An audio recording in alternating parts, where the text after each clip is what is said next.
our journey through life is so parallel from living in America to moving to Kennishtown to all these things. Like you, even as you tell the story of your family and all that, like Yes. I've not shared that on the air, but same story. By I think 10, 12, 13, you kind of know what your calling is.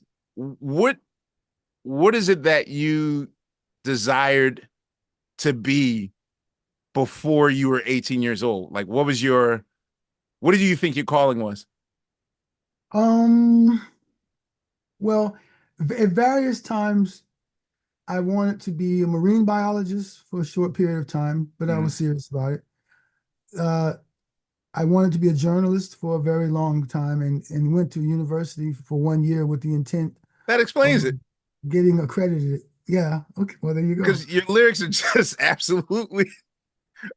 Of course, you went to school for journalism. I wanted to be okay. Now I get it. I get it. Yeah, Okay. yeah, that was going to be my jam. I was quite certain in my heart that if I didn't make it as the heavyweight champion of the world, okay, then when I realized that my body type did not lend itself towards me becoming a heavyweight before the age of 40, uh, then I downsized to the middleweight champion of the world.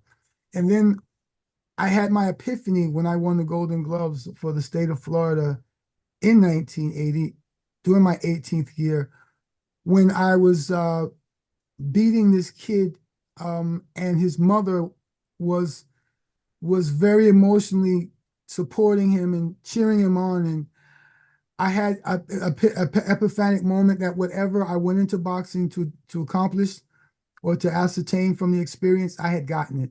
I had proven something vital to myself. That I wasn't a little pussy. Okay, I was tough. I was just littler than everybody else for a long time. And, I needed to do something to assert myself in that particular way. But there was one point when I was hitting this kid in the face pretty easily, and to hear his mother's impassioned, you know, pleas to him to do better, I realized in that moment that the spirit didn't put me on the earth to be hitting mother's children in the face. You So know, you were going to be a boxer. You're a Golden Gloves winner. Yes, in 1980 for the state of Florida. I'll never forget that. It was in Coconut Grove, in an arena in Coconut Grove in Miami. And but I just remember that I actually didn't even fight after that fight because the next fight was the fight for the title. But the guy that I was due to fight had to pull out at the last minute because of some bullshit I still don't understand. But anyway, that's how I got the title. But that was also one of those epiphanic experiences where I realized it was time to to to leave that part of warrior training alone and come back to the main arena.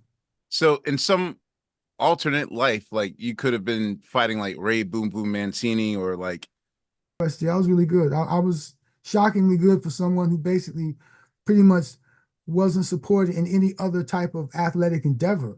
I mean, I was always, I love baseball.